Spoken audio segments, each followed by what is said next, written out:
What's up, y'all? Welcome back to Fish at the Moment. I just got to the lake and I want to try to get on an early morning topwater bite. And while I'm doing that, I want to also explain my 3 rules for fall topwater fishing.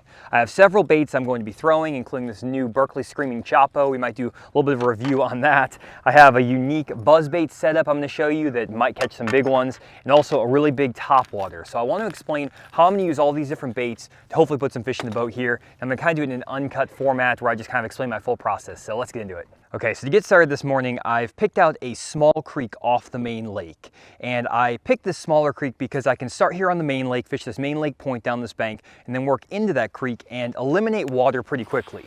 I'm not sure if these fish are gonna be on the main lake or if they're gonna be back in the backs of these creeks, so I'm going to have to cover a bunch of water. To get started here to cover water, I want to throw a moving bait that can reel kind of quickly. I want to throw this buzzbait right off the bat because there's a lot of laydowns and things like that, and I can fish this over the top of those laydowns easily. This is a Scott Canterbury Dirty Jigs buzzbait. There's fish literally busting down this bank here. Okay, get up there. I need to stop talking. I got this big trailer on the back of it. It's a Bastrix Duratrix, and there's big gizzards in this lake. So I wanted to put a big trailer on this buzzbait. I've caught him on this exact setup really well this time of year.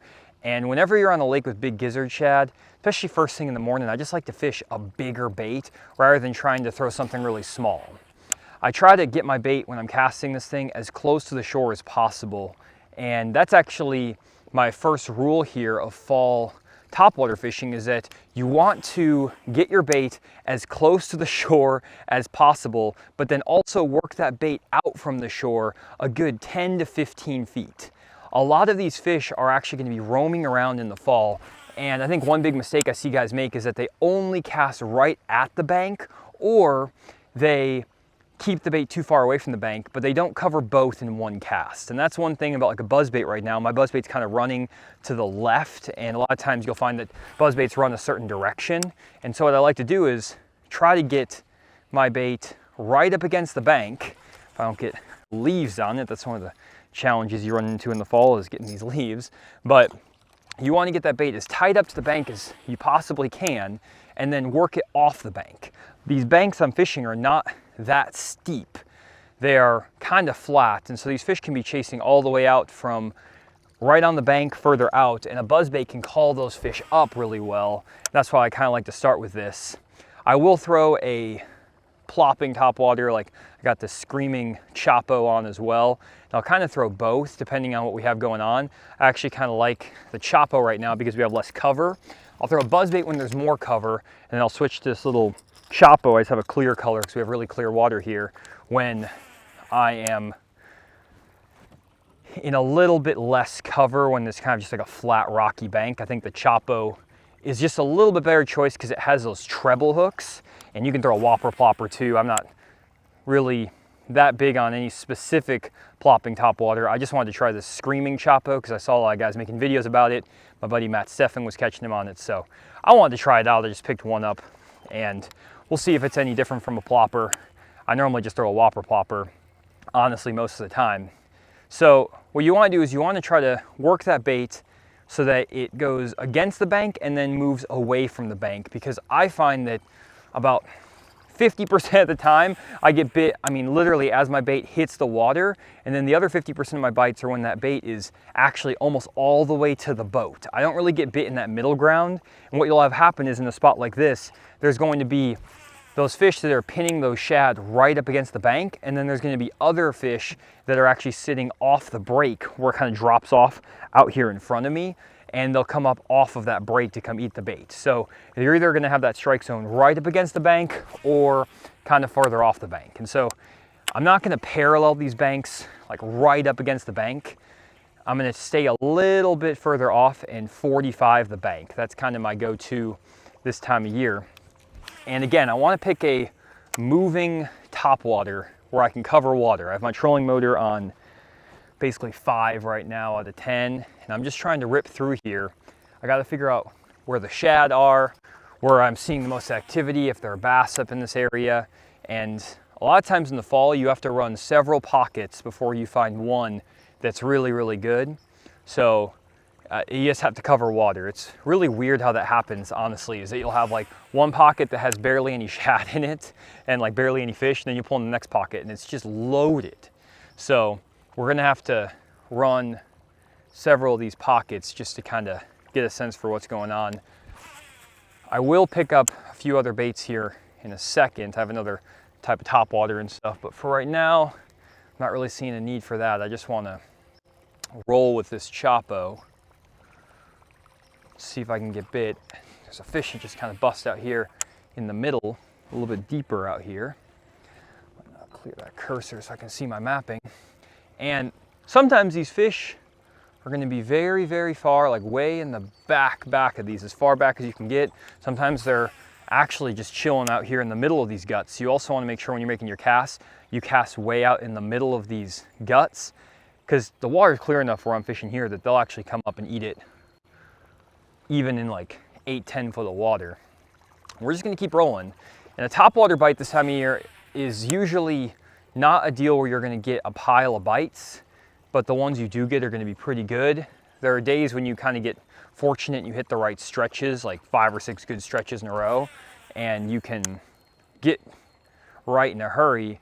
Most of the time though, I don't find that to be the case. Usually it's like you'll hit 2 or 3 little flurries or windows where it's really good, and then the rest of it is not as good. So I'm not gonna go all the way back in the back of these pockets because I'm not really seeing a lot of shad back in this particular one. I'm also gonna put this Chopo up, and I'm gonna go back to the buzzbait because we have a lot more cover down this bank over here.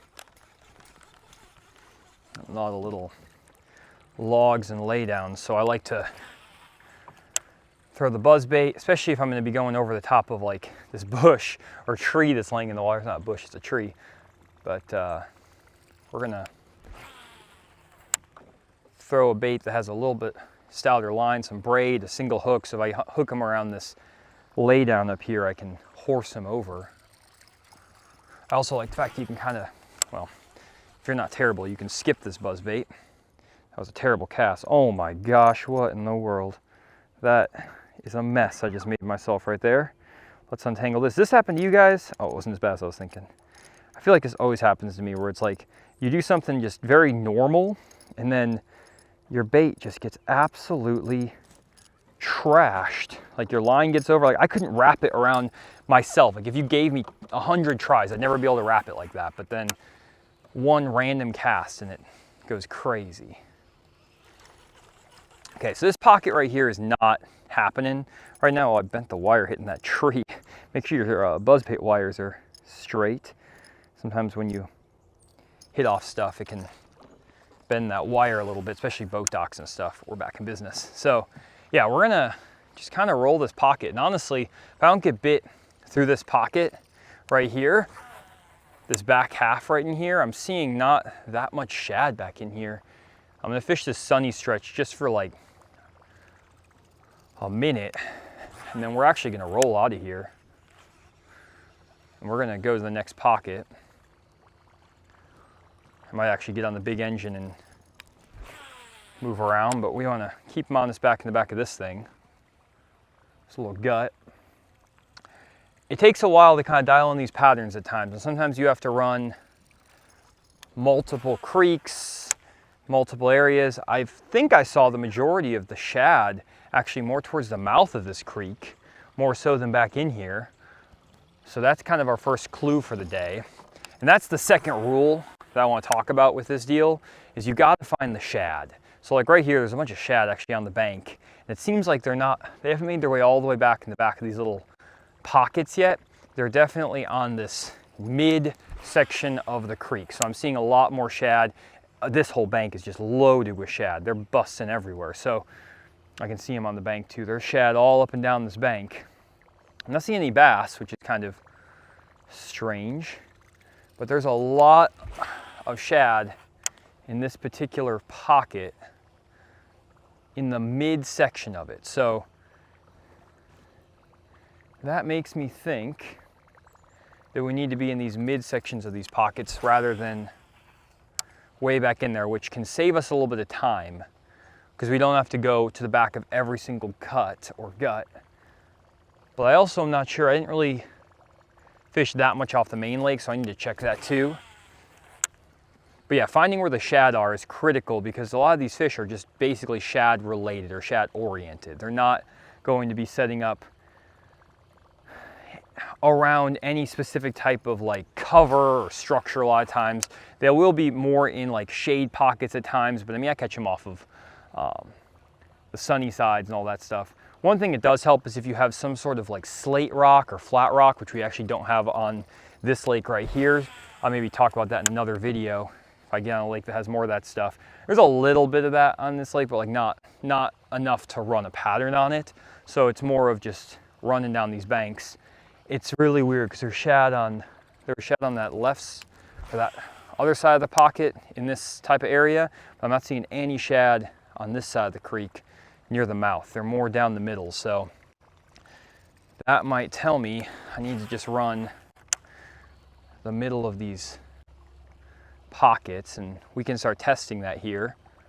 We'll kind of move to the next pocket over. I want to keep them honest, at least for the first little bit here. We haven't been fishing for that long. You want to keep them honest for the first little bit and not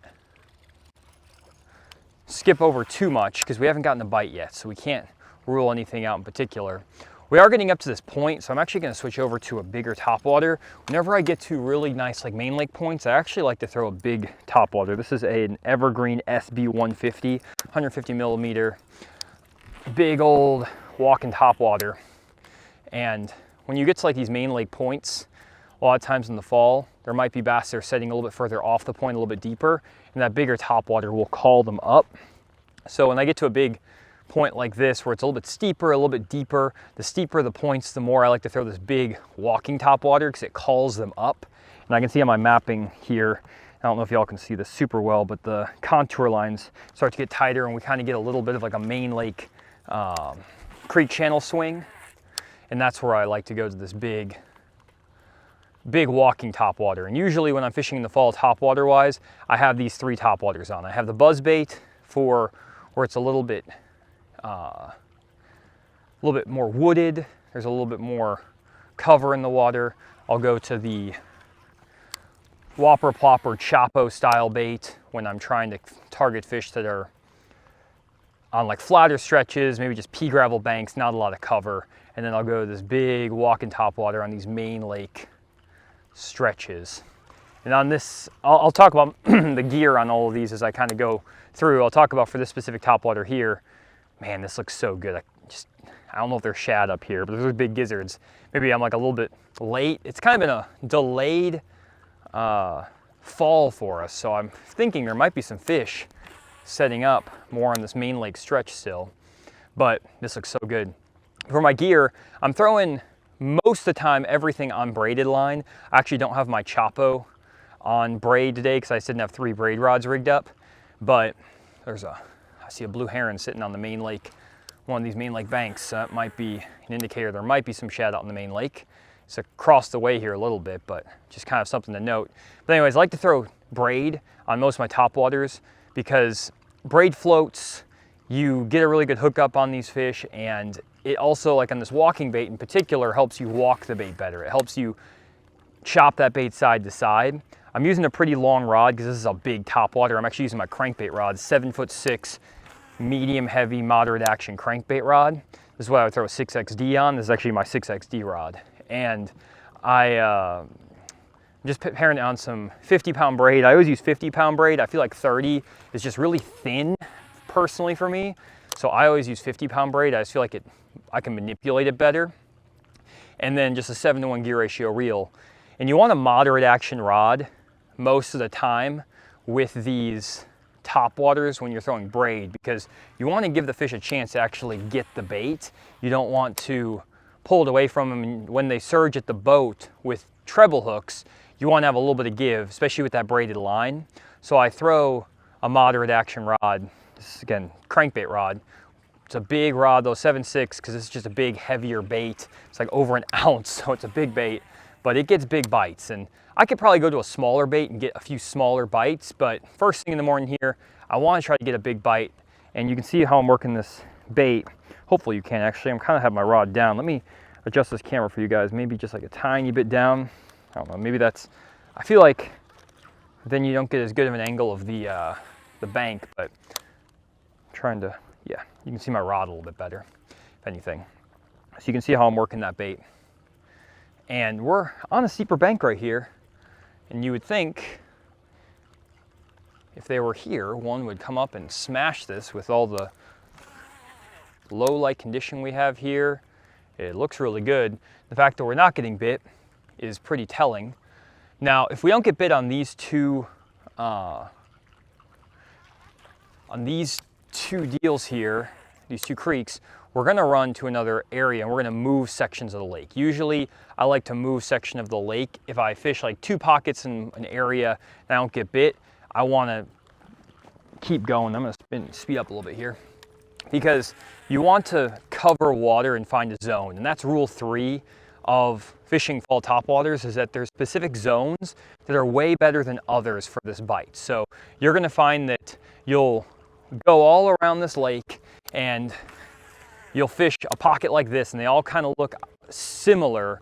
And all of a sudden you pull into one zone, and whether that's because there's more shad in the area, the water clarity is a certain way, whatever it is just is game on. And the fish are blowing up like crazy. You're getting a ton of bites.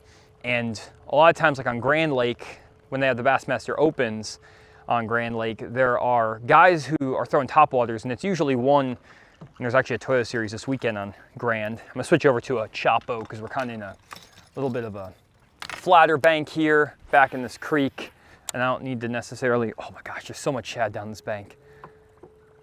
Where are the fish? Anyways, on Grand Lake, there's a Toyota Series Championship this weekend. A lot of guys are gonna be throwing topwaters, and what differentiates one guy from another on the topwater deal is a lot of times mainly just getting in the right zone of the lake for that day. And that zone of the lake can change based on water clarity changing, water levels, current flow, other things like that. But most of the time it's gonna be like a 2 to 4 mile section of a bigger lake, or on a small lake like the one we're on today, it might just be like a couple of pockets where the topwater bite is just on fire and the rest is not any good. And it's really weird how that happens. I don't really fully understand it, to be honest.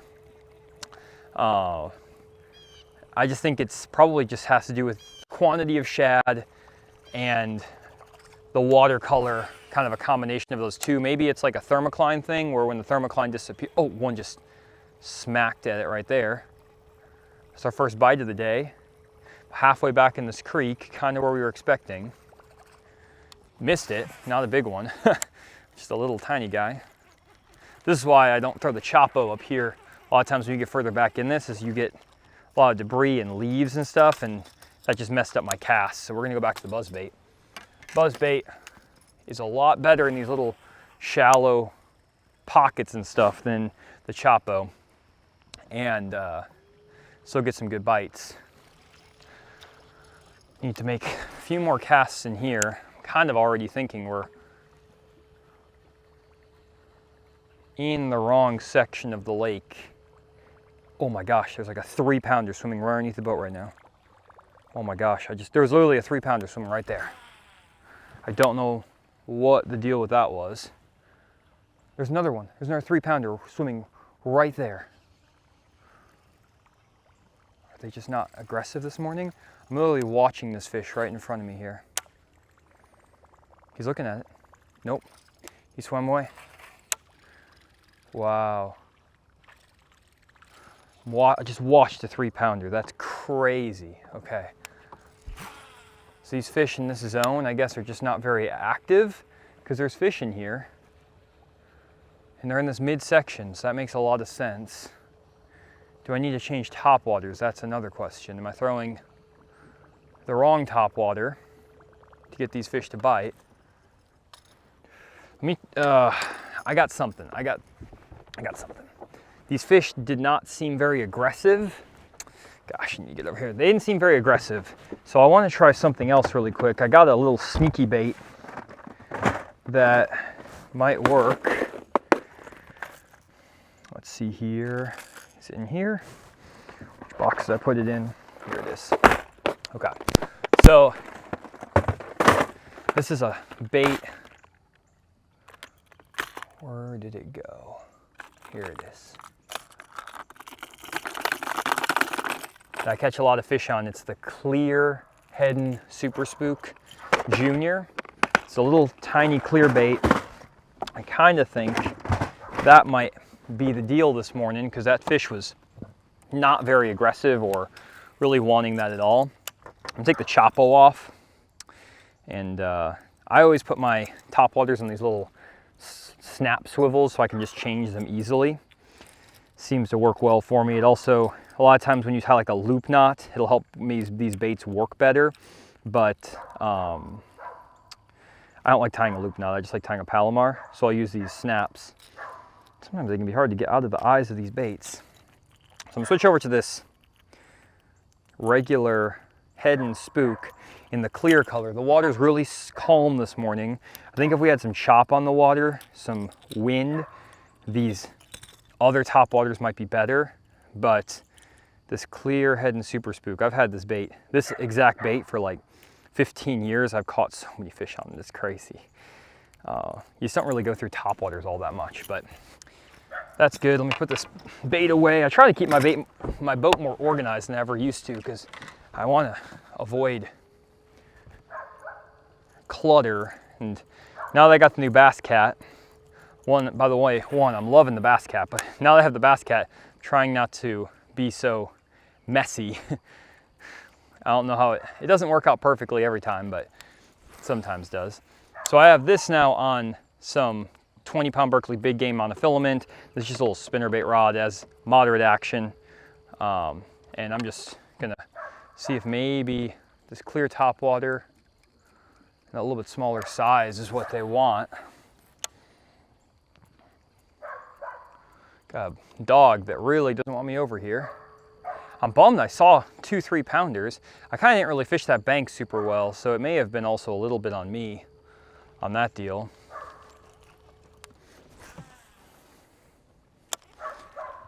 But we'll see. And it may just not be a good topwater morning, but I don't really believe that because I feel like if I put it around the right fish, the one that's aggressive, it's gonna eat. That dog really doesn't like me. Work through this pocket. We may need to find a pocket which is way more shad, because right now this pocket doesn't have nearly as much shad. Might need to find a bigger tributary that has a little bit, it's just bigger. A lot of times these really short pockets like this, they don't pull as much shad into them. So I might need to go to just a bigger pocket that gets more rain flow and things like that. And there's a creek further up the lake here that might be kind of the deal for that. Yeah, let's try to head to one of these bigger tributaries. I'm gonna skip the back of this pocket just because we're seeing most of the shad in the mid sections of these creeks, and we just saw those few bass there too. So I have a pretty good feeling these fish are in kind of the mid sections of these creeks. They're not all the way back in here. So we're gonna just fish down this bank just for a second more. I just wanna see if I can get, there's another bass right there. I'm looking at him. There's a fish right swimming kind of parallel to the boat. It's not a big one, but it's a fish. There's definitely fish in these zones, like right in this mid zone. They're just not aggressive without, I guess, the wind. Maybe I'm a little bit late in the afternoon for it, or there's just not nearly enough shad. So I think it's one of those 3 factors. I want to head to another creek really quick. I'm actually just gonna stop here. I want to head to a backfill of a big creek. The bigger the creek, the better, I feel like, and see if that works. So I'll see you guys over there. So I just moved over to the biggest creek in this lake, and there's a ton of bird activity in here, which is a great sign. Now I'm just gonna try to fish in the mid section of this creek. I kind of skipped the mouth of it, and I want to try to fish these shady pockets. There's actually a boat in the other pocket that actually looks really good back in there. There's some birds back in there. I bet they're probably catching something, but we can also fish this side too. It's really, really flat through here, so I want to fish this buzzbait and try this for a second because there's a lot of wood cover and stuff, and then we may switch over to that top water as well, that little clear spook, because I just don't know if these fish are super aggressive right now. I can't really tell. They don't seem like they're chewing. Oh my gosh, I say that. Look, that was rule number 1. Fish away from the bank, guys. That fish bit me way out in front of the bank. It's not that deep here. That was such a sick bite. Holy crap. He choked that buzzbait. Oh, God, that freaked me out. Scott Canterbury, Dirty Jigs buzzbait. It's the best buzzbait for holding these bigger fluke style baits I found. That's a Bastrix Duratrix 7-inch minnow. It's a giant minnow to put on the back of one of these, but it catches some tanks right there. That is a beautiful fish, just gorgeous. Oh, what a stud right there. Solid 3-pounder. Let's get back in the lake and try to get another one here. Get my spot lock up here for my power poles. Oh man, that buzzbait bite is so fun. I had a feeling that this bigger creek was going to have more aggressive fish. There's so many more birds back in this creek. That's the main thing right now. And with all the birds back in this creek, it just means there's a lot more shad. And the more shad you have in a specific creek this time of year, the more aggressive the bass are going to be. That fish was so far off the bank. It's unbelievable. And it's because this water is really clear. And that's why I'm throwing such a big trailer. It draws those fish out from a really long distance. I mean, if you think about it, this is not that much bigger, this big chunk of plastic. It's not that much bigger than a Zara spook. And a lot of these fish are used to just seeing regular buzzbaits, or they just don't fish with buzzbaits at all in this really clean water. A lot of guys avoid a buzzbait in clean water, but I've just found that this specific buzzbait right here is money. I'll link it down in the description. So freaking good. And there's really not another buzzbait out there that you can throw this big giant trailer on. And it's just something different. That fish just choked it. My heart is still beating from that. That's crazy. And we've only been fishing for probably 30, 45 minutes, something like that. I don't really know for sure. And we really just have had one bite. But in the fall, when you're fishing the topwater like this, that's very, very typical. That's kind of what you almost should be expecting. You shouldn't expect to get 30, 40 bites a day doing this buzzbait deal, especially when you're fishing this big of a buzzbait. Like I'm fishing a pretty big bait right now, and the bites you're going to get are usually just going to be a few really good ones. Now I'm really liking the back of this pocket in here. There's a lot of laydowns. What I'm probably going to do is actually drop my power poles here in a second and fan cast further out into this pocket too. I'm kind of fishing down this bank, but it's not deep here at all. Actually, when I get this cast in, I'll turn my 2D sonar on just to see how deep it is. I go here, 2D sonar, not what I wanted, 2D sonar. It's like 4 foot of water right here, so definitely not deep. And as clear as the water is, these fish can easily come get this bait if I just kind of fan cast this whole thing. So we're going to drop the poles. Now I'm going to fan cast. There's little stick ups and laydowns and all kinds of stuff through here, and the backs of these pockets, these fish will just roam in and around. So you don't want to just fish down the bank, and that's why I also like having braid, longer rod. I never even got to the equipment with this buzzbait. Just throwing a 7'4" heavy power, moderate fast action frog rod.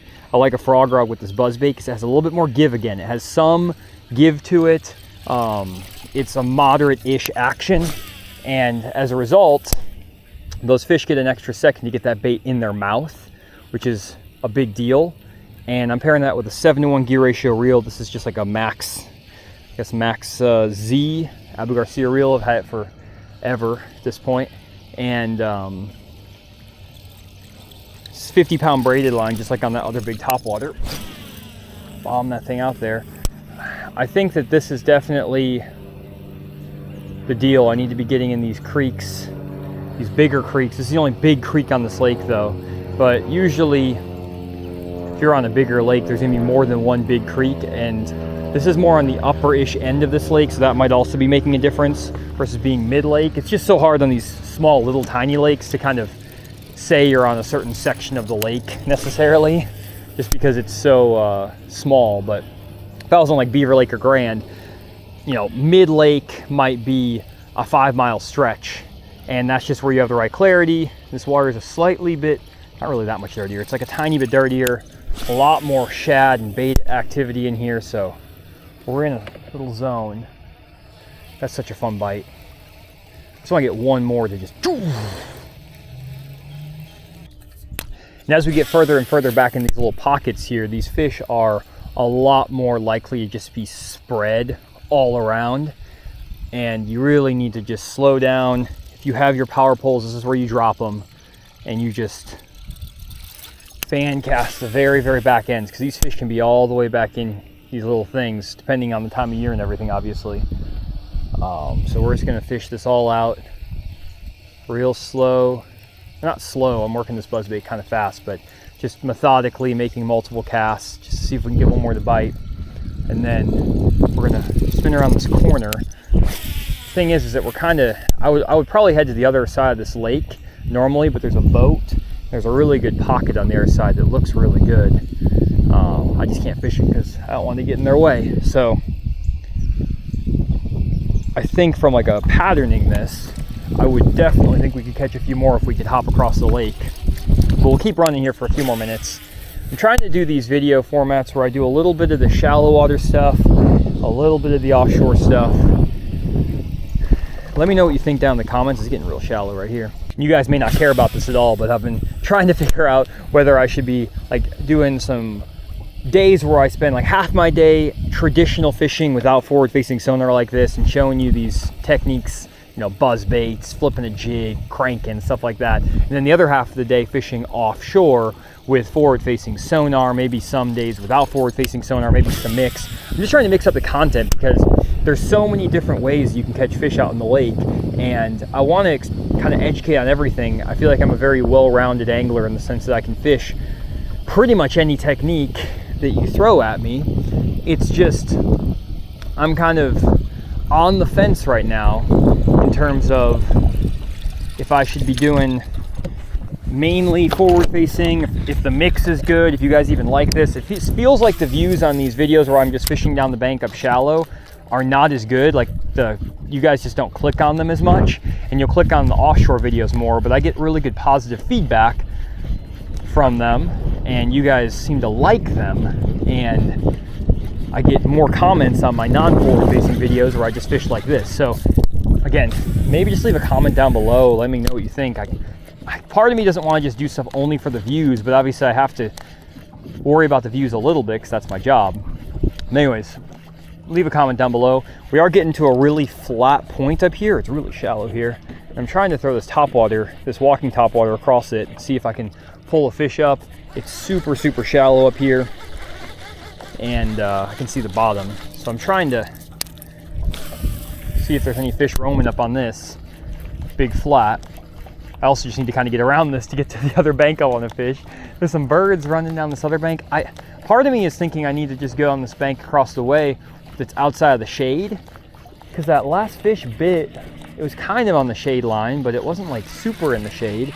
So I'm thinking I might be able to catch some fish on the sunny side too. I'm not really sure. Okay, we cut back across the lake here. I got the buzzbait in hand. I just want to check the sunny side. Sometimes the sunny side can actually be good this time of year. The fish in general usually bite better where it's shady, but if there's pieces of isolated pieces of wood and laydowns and things like that, you can catch them throwing these topwaters around these laydowns and things like that. So I don't like to completely rule it out. Kind of hit the angle weird on this one, unfortunately. Had my trolling motor too high from trying to kick it across this pocket. There's shad down this bank, though. I bet first thing in the morning this bank was really good before that sun got really high on it, but we still may be able to get a bite. It's a decently steep bank right in through here. We're in like 8 foot of water right here. So we have a little bit of a transition bank where it's going to be getting flatter, which could be really good, to be honest. We might just be a little bit late on this bank, but I don't like to rule this stuff out because, again, I've caught them in the middle of the day, bluebird skies. Usually there has to be a little bit more wind on these banks to make the fish bite, especially in this clear water. So we might just need a little more wind to get these fish to commit, or we just needed to get out here a little bit earlier, but I at least want to try it and see. And then we can always hop back across to that shady side. And I kind of just want to also see if there's any fish further back in this creek where the shade is, down some of these steeper rock walls. And if there are, that would be a good data point for us for the day if I wanted to keep doing this topwater bite. But it's getting really flat here. From the look of it, I think we might be running out of water a little bit unless we start catching them in the back of this creek. So we'll give it a shot. I just want to keep them honest on this really flat stuff because there were a few birds kind of looking around down this bank, so that means there are shad. This is a super, super flat bank. I'm staying pretty far away because I'm only in 2 foot of water. I'm making really long casts, and these fish could be spread out anywhere on this big flat.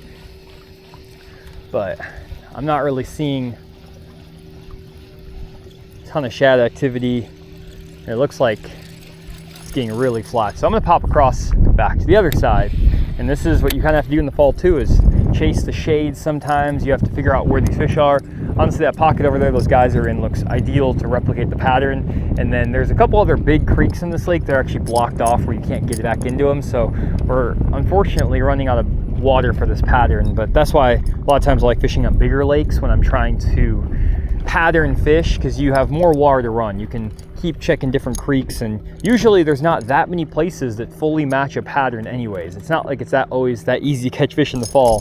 So you might find that there's only maybe 2 or 3 or 4 stretches that really match your pattern, and on a bigger lake those stretches might be half a mile long each. You can catch a couple fish off of each of them and you're catching your 6 to 8 fish a day and you're in business.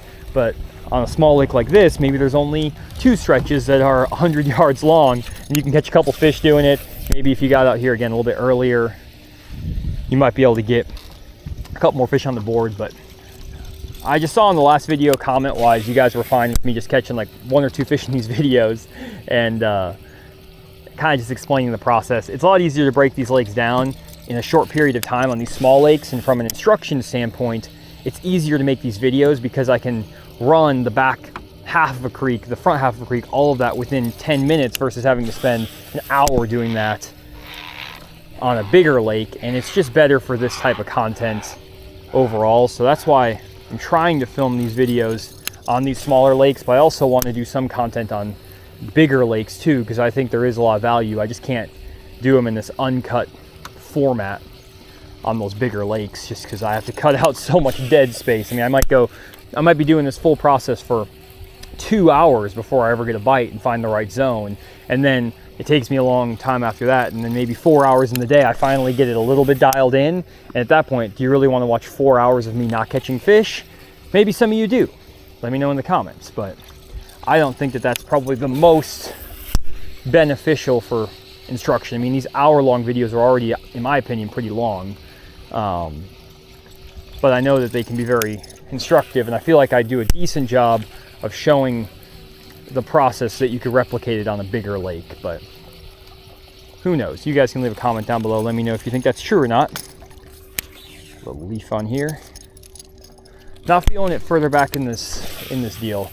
Just seems like the further you move back, oh my gosh, never mind. I keep saying that, and every time I say something, a fish tries to take my rod out of my hands. There are fish a little bit further back in here.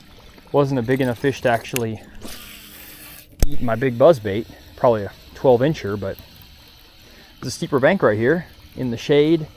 There are some birds still back in here, so maybe I spoke a little bit too soon on this deal.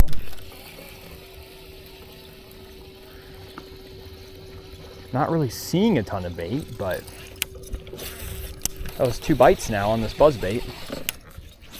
Not really worried about missing a fish. If a fish misses this buzzbait, usually it's just not the size fish I'm looking for anyway, so I don't get too worked up about missing them on this deal.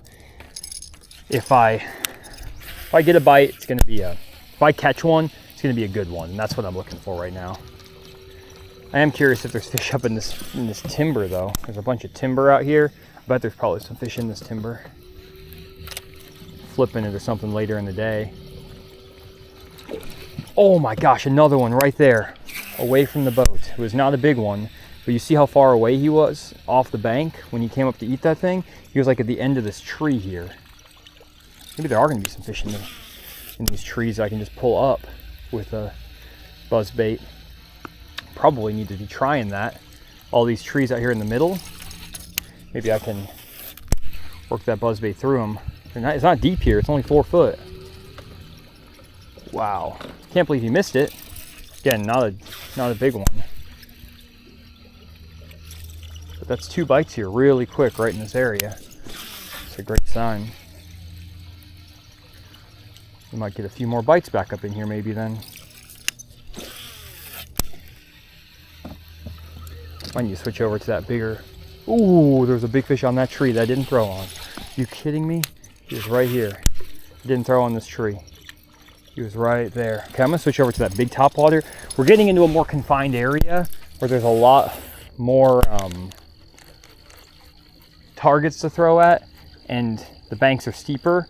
So I'm gonna throw this big old topwater because it's the same size as that other bait I was throwing, but I can walk it slower in place, and it has treble hooks, so maybe they'll actually get it.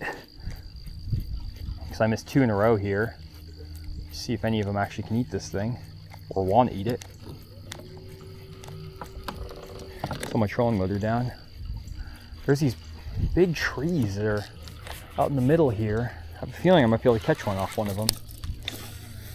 Might need to go back to the buzzbait to do that because they are pretty snaggy. We'll try working the topwater by them too. This big old bait. Still 4 foot back in here, they're shad.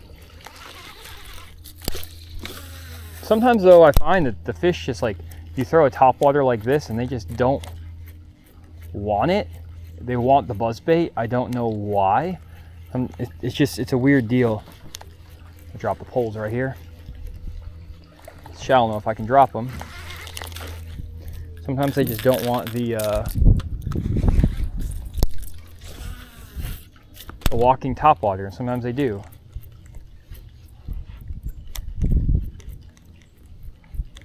See if anyone's home, wants to eat on any of these trees.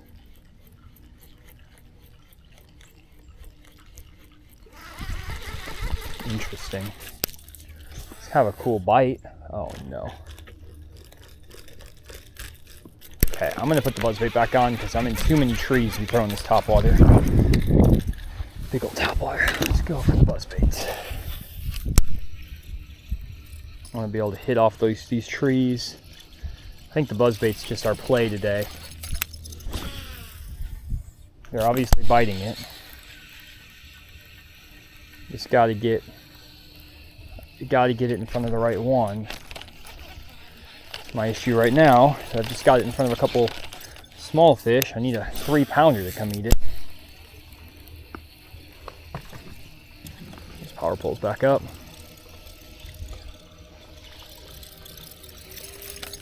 Let's see here. Man, sorry, I'm getting like focused now because I just got 2 decent bites. I feel like I should be able to catch one more in through here.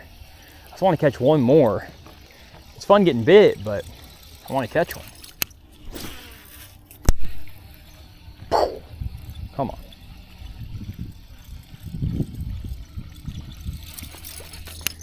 Look through here.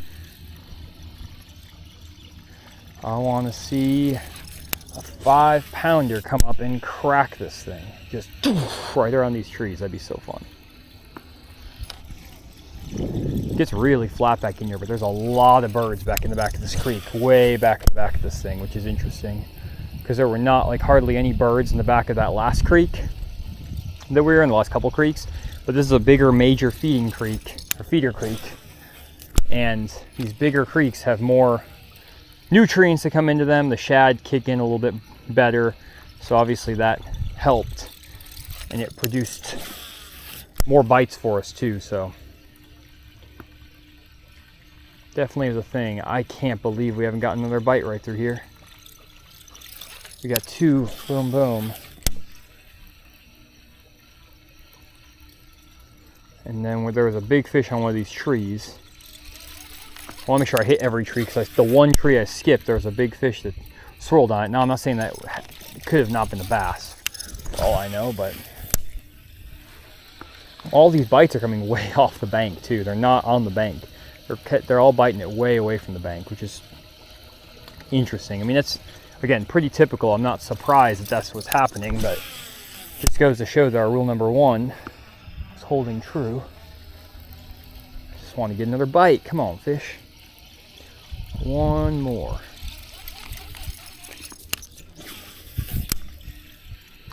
Off one of these trees, maybe. Maybe I need to get to these trees that have a little bit of sunlight on them, so they kind of are setting up on the shade around these trees. Maybe that's the deal. They are definitely pulling this lake down. This lake is getting drawn down. You can see it on the trees. Come on, fish. I don't really have that much more to share with you guys. I'm just trying to get one more bite here. It looks so good back in here. I can't believe I haven't gotten one more bite. Well, unfortunately, guys, we kind of ran out of water to fish here. This creek got too shallow for me to continue, and the other spots are just loaded up with boats. So I'm gonna end the video here. It was super fun getting bit on this big kind of monstrosity of a buzzbait with that 7-inch Bastrix Duratrix and that Scott Canterbury Dirty Jigs buzzbait. Definitely pick one of these up, guys, and try it out on your lake. It is a big fish bait, especially if you have bigger gizzard shad in your lake. And I just don't think a lot of guys are throwing something like this. And it's been something I've been throwing for about a year now, and I've been catching them really, really well. And also let me know what you think of this video format as always. I'm trying to experiment with a bunch of different things, whether that is trying to catch them offshore, catch them up shallow without forward-facing sonar, or doing it with forward-facing. Leave a comment down below. And other than that, hopefully you guys enjoyed this video. We'll see you on the next one.